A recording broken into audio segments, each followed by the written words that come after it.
لیکن وہ پھر بھی گوشت جیسی مہنگی چیز نہیں خریدے گا، وہ اناج ہی خریدے گا۔ تو یہاں پر قانون کا اطلاق جو ہوتا ہے وہ نہیں ہوگا، ٹھیک ہے۔ تو یہاں پر آپ کو نظر آئے گا گھٹیا یا گفن اشیاء، ٹھیک ہے۔ یہاں پہ دیکھیں مثلا سستی گندم، باجرہ یا موٹا اناج۔ یہاں پر سر رابرٹ وہ جو ہیں ہمارے پروفیسر ہے، سر رابرٹ یہ ان کا نیم ہے، ٹھیک ہے۔ ان کے مطابق جو ہے اگر ان کی قیمت بڑھ بھی جائے تو غریب آدمی جو ہے اس کو نہیں خرید، اس کو جو ہے اس کو اپنی مہنگی خوراک جو ہے گوشت کے مقابلے میں اسی کو ہی خریدے گا، گوشت کو جو ہے وہ بالکل جو ہے وہ فارغ کر دے گا۔ اس لیے وہ پیٹ بھرنے کے لیے مجبوراً ان سستی اشیاء پر انحصار جو ہوتا ہے وہ بڑھا دیتا ہے۔ یعنی قیمت ان کی بڑھی ضرور ہے لیکن گوشت کی نسبت اس کو یہی چیزیں سستی لگ رہی، اس وجہ سے وہ ان کو خرید لے گا اور انہیں پر ہی انحصار کرے گا۔ یہ ان کے اوپر قانون کا اطلاق نہیں ہوتا، ٹھیک ہے۔ اور اس کے بعد ہے قیمتی اشیاء۔ اب قیمتی اشیاء کیا ہوتی ہیں؟ اب کچھ امیر لوگ ہوتے ہیں، ان کی عادت ہوتی ہے، ان کی نیچر ہوتی ہے کہ چیزیں جتنی مرضی مہنگی ہو جائے لیکن وہ دکھاوے کے لیے انہوں نے بہت زیادہ چیزیں لیتے ہیں تاکہ لوگوں کو پتہ لگے کہ بھئی بڑی مہنگی چیز ہے، اس کے پاس بڑا پیسہ ہے۔ اور مہنگی چیز کا ریٹ سب کو پتہ ہوتا ہے اور ہر ایک کو پتہ ہوتا ہے کہ یہ جو کوئی بھی چیز نئی مارکیٹ میں نہیں ہوتی ہے، امیر لوگوں کی کوشش ہوتی ہے کہ ہم لوگ اس چیز کو پہلے لے رہے ہیں، اور جیسے جیسے ریٹ بڑھتا ہے ان کی ڈیمانڈ اس طرف زیادہ رجحان ہونا شروع ہو جاتا ہے۔ اس وجہ سے یہاں پر بھی قانون کا اطلاق نہیں ہوتا۔ جیسے سونا، ہیرے اور لگژری جو کاریں وغیرہ ہیں، امیر لوگ انہیں محض اپنی شان و شوکت اور دکھاوے کے لیے جو ہے وہ خریدتے ہیں، ٹھیک ہے۔ ان کی قیمتیں جو ہوتی ہیں جتنی بھی زیادہ ہو جائیں تو ان کے عمرہ جو ہیں یعنی امیر لوگ جو ہیں وہ ان کی طرف جو ہے وہ زیادہ راغب ہوتے ہیں اور ان کو پہلے سے زیادہ پرچیز کرتے ہیں۔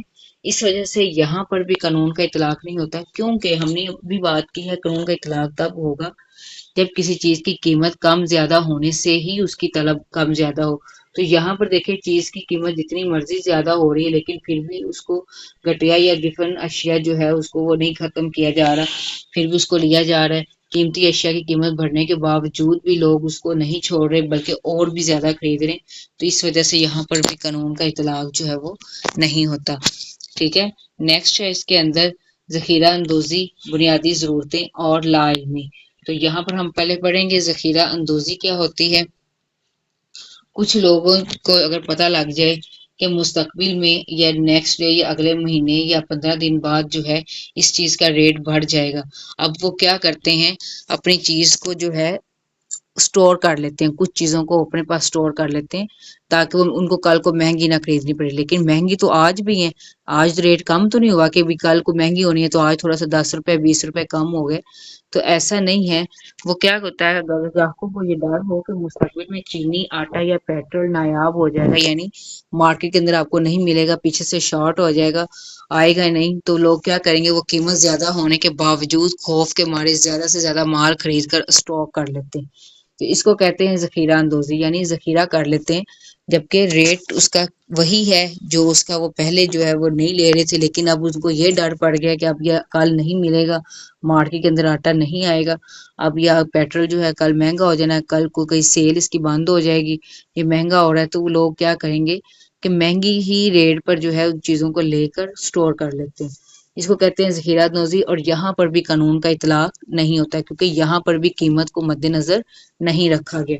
اس کے بعد ہے بنیادی اور لازمی ضروریات، جیسے کچھ چیزیں ہماری صحت کے لیے بہت ضروری ہیں، ان کا ریٹ جتنا بھی ہائی ہو جائے لیکن ہمیں وہ لینا پڑتا ہے۔ جیسے کہ بچے کا کوئی دودھ ہے، چھوٹا بچہ ہے، اس کو اگر دودھ پلانا ہے، اس کو باکس لگا ہوا ہے اس کو دودھ کا، تو اب وہ جتنا مرضی مہنگا ہو جائے، ٹھیک ہے، لیکٹوجن دودھ ہے آپ لوگوں کا، مطلب کوئی بھی دودھ آپ بچے کو ڈبے والا پلاتے ہیں، تو وہ جتنا مرضی مہنگا ہو جائے لیکن آپ کو وہ لازمی لینا ہے، چاہے وہ سستا ہو چاہے مہنگا ہو۔ تو یہاں پر بھی قانون کا اطلاق نہیں ہوتا کیونکہ آپ کو یہاں پر بھی قیمت کو آپ مد نظر نہیں رکھ رہے، اپنی آپ ضرورت کو دیکھ رہے ہیں، اپنی صحت کو دیکھ رہے ہیں۔ زندگی بچانے والے ادویات جیسے بچوں کا دودھ، نمک، قیمتیں آسمان پر بھی پہنچ جائیں تو انسان زندہ رہنے کے لیے انہیں ہر قیمت پر خریدنے کے لیے تیار ہوتا ہے۔ تو یہاں پر بھی قانون کا اطلاق نہیں ہوتا۔ صارف کی لا علمی، اگر صارف کو پتہ نہ ہو کہ مہنگی چیز زیادہ اس کے لیے بہتر ہے یا سستی چیز، اگر وہ مارکیٹ میں جاتا ہے اس کو مارکیٹ کا صورتحال نہیں پتا کہ کون سی چیز کب مہنگی ہوتی ہے کب سستی ہوتی ہے، وہ میں مہنگی لوں گا تو مجھے فائدہ ہوگا یا سستی. اب وہ بندہ چلا جاتا ہے مارکیٹ کے اندر تو اس کی ہمارے اپنی سوچ بھی یہی ہے کہ جو چیز مہنگی ہوتی ہے ہم کہتے ہیں اس کی کوالٹی زیادہ اچھی ہے. ہو سکتا ہے جو چیز سستی ہو اس کی کوالٹی بھی اتنی ہی ہو، لیکن ہمیں کیا، ہمیں علم نہیں ہوتا. جس بندے نے کبھی کبھار جانا ہو مارکیٹ کے اندر اس کو ان چیزوں کی جو ہوتی ہے وہ اگنورینس ہوتا ہے، اس کو بالکل لا علم ہوتا ہے اس معاملے میں. تو بعض اوقات جو خریدا مارکیٹ کے حالات سے جو ہوتا ہے وہ ناواقف ہوتے ہیں. وہ سمجھتے ہیں کہ مہنگی چیز کا معیار جو ہے وہ کوالٹی ہی بہتر ہوگا، اس لیے وہ سستی کی بجائے جان بوجھ کر مہنگی اشیاء جو ہوتے ہیں وہ خرید لیتے ہیں. تو یہاں پر بھی قانون کا اطلاق نہیں ہوتا. ہر وہ چیز جہاں پر انسان کی بس کی بات نہ ہو، قیمت وہاں پر کوئی معنی نہ رکھتی ہو، وہاں پر قانون کا اطلاق کبھی بھی نہیں ہوتا. تو صارف کی جو لا علمی ہے، صارف نے جو ہے مہنگی چیز کو کوالٹی کی بنیاد پر خرید لی ہے تو یہاں پر بھی قانون کا اطلاق نہیں ہوگا. اسی طرح یہاں پر آپ کی سیکنڈ لاسٹ ہیں آپ کی اسٹاک مارکیٹ اور آمدنی میں اضافہ. اسٹاک مارکیٹ آپ کو پتا ہے اسٹاک مارکیٹ ہوتے ہیں جہاں پر کمپنیوں کے شیئرز اور ان کے حصص وغیرہ جو ہے وہ سیل ہوتے ہیں. تو یہاں پہ یہ آپ پوائنٹ اگر کرنا چاہیں تو کر لیں، نہ کرنا چاہیں تو کوئی ایشو نہیں ہے، بہت آسان ہے یہ بھی.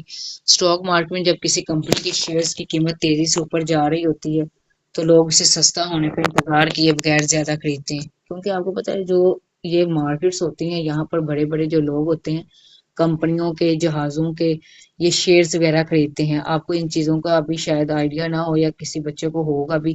یہ شیئرز وغیرہ جو ہوتے ہیں ان کے اندر جو حصے وغیرہ ان چیزوں کے خریدے جاتے ہیں. کسی بھی چیز کا اگر شیئر جو ہوتے ہیں وہ بڑھ رہے ہوتے ہیں، اس کی ڈیمانڈ بڑھ رہی ہوتی ہے تو لوگ کیا کرتے ہیں، شیئرز کی جب قیمت تیزی سے اوپر جاتی ہے تو لوگ اس کا سستا ہونے کے بجائے لوگ کہتے ہیں خرید لیتے ہیں، اس کا ریٹ بہت اوپر جا رہا ہے تو ہم اس کو خرید کر جو ہے رکھ لیتے ہیں تاکہ جو ہے آئندہ جب ہم اس کو سیل کریں تو اس کا ریٹ بہت ہائی ہو جائے گا.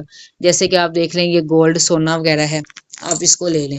اگر سونا وغیرہ لوگ ابھی دیکھیں سونے کا ریٹ جو ہے وہ اوپر جا رہا ہے، اب لوگ کیا کریں گے کہ سونا خرید کے جو مارکیٹ والے تاجر لوگ ہیں سیل کرنے والے وہ سٹاک کر لیتے ہیں، وہ سونا خرید کر رکھ لیتے ہیں اپنے پاس. ان کو پتا ہے کہ اس نے ہائی ہی جانا ہے تو یہ اس چیز کے اب دیکھیں وہ انہوں نے خریدا بھی تو مہنگا ہے نا، اب وہ سونا سستا ہونے کا انتظار نہیں کر رہے بلکہ ان کو پتا ہے کہ نیکسٹ اور بھی اوپر جا رہا ہے، ہمیں اس کا فائدہ ہوگا اور وہ اس کو خرید کر کیا کر لیتے ہیں رکھ لیتے ہیں. جیسے جیسے قیمتیں بڑھتی ہیں ان کو منافع ان کا ہونے لگتا ہے. تو اس وجہ سے یہاں پر بھی قانون کا اطلاق نہیں ہوتا. اس کے بعد آمدنی میں اضافہ ایسا پاسبل نہیں ہے کہ کسی کی آمدنی میں اضافہ نہ ہو. تو آمدنی کے بڑھنے سے بھی ہم لوگ جو ہے مہنگی چیز خریدنا شروع کر دیتے ہیں، برانڈڈ جوتے، برانڈڈ کپڑے، یہ ساری چیزیں جو ہوتی ہیں لگژری چیزیں وغیرہ بھی. تو یہاں پر ہمارے پاس اگر ہمارے پاکٹ میں اگر پیسے ہیں تو ہم قیمت کی بھی پرواہ جو ہے وہ نہیں کرتے. اب قیمت کی پرواہ تب کرتے ہیں جب ہماری پاکٹ میں پیسے کم ہوں. تو بعض اوقات آمدنی بڑھنے سے بھی جو ہوتے ہیں یہاں پر بڑا اضافہ ہو جاتا ہے ڈیمانڈ کے اندر، کسی بھی چیز کے اندر. وہ مہنگی چیزیں جن پر جب ہاتھ ڈالتے ہیں تو مہنگی ہونے کے باوجود بھی طلب میں ان کی کمی نہیں آتی. تو اس کو کہتے ہیں یہاں پر بھی قانون کا اطلاق نہیں ہوتا. تو اس کا لاسٹ ون ہے اس کا قدرتی آفات اور ہنگامی حالات. بعض اوقات ایسے حالات پیدا ہو جاتے ہیں کہ وہاں پر بھی قانون کا اطلاق نہیں ہوتا. اگر کسی کو پتہ لگ جائے زلزلے آ رہے ہیں، سیلاب آ رہے ہیں، قحط سالی یا جنگ کی صورت میں مارکیٹ کا جو معمول ہوتا ہے، سپلائی ہوتا ہے، وہ اس کی جو چین ہوتی ہے وہ درہم برہم ہو جاتی ہے. تو ایسے حالات میں لوگ اپنی جان بچانے اور مستقبل کے تحفظ کے لیے خوراک اور راشن کو انتہائی مہنگی قیمت پر بھی خریدنے پر تیار ہو جاتے ہیں. کیونکہ اگر آپ کو پتہ ہے کسی ایریا میں زلزلہ آیا ہوا ہے، وہاں پہ تباہی یا سیلاب آ گئے تو ہماری کوشش ہوتی ہے کہ ہم لوگ کچھ سامان اپنے پاس سیو کر کے رکھ لیں، یعنی اس کو ذخیرہ کر کے رکھ لیں. ہو سکتا ہے یہ کل کو ہمیں نہ ملے، ہمیں کوئی یہاں سے نقل مکانی کرنی پڑے، یہاں سے جگہ چھوڑنی پڑے تو لوگ مہنگی چیزیں خرید کر اپنے تحفظ کے لیے جو ہے اس کو سنبھال کے رکھ لیتے ہیں. تو یہاں پر بھی جو ہوتا ہے قانون طلب کا جو تمام اصول ہوتے ہیں وہ مکمل طور پر ناکام ہو جاتے ہیں. تو یہاں پر بھی قانون کا اطلاق نہیں ہوگا. تو یہاں یہ ہم نے پڑھی ہیں اس کی حد بندیاں، ٹھیک ہے، اور اس کے ہم نے مفروضات جو ہیں وہ ہم نے کل پڑھے تھے. اس کے آج ہم نے وجوہات پڑھی ہیں، اس کی خصوصیات اور اس کی حد بندیاں. تو ایک بات ذہن میں رکھنی ہے، مفروضات وہ ہوتے ہیں جہاں پر قانون کا اطلاق تب ہوگا جب وہ ان کے اندر تبدیلی نہ آئے، اور حد بندیاں جن پر کبھی بھی قانون کا اطلاق نہیں ہوتا. اور خصوصیات جو ہیں جو قانون طلب کی خصوصیات ہم نے پڑھی ہیں یہ منفی جھکاؤ ہوتا ہے اور اوپر سے نیچے گرتا ہے اور اس کے اوپر جو ہے قیمت کا اثر ہوتا ہے اور یہ اس کی ساری چیزیں آپ نے کرنی ہے. ٹھیک ہے. Okay class. اللہ حافظ.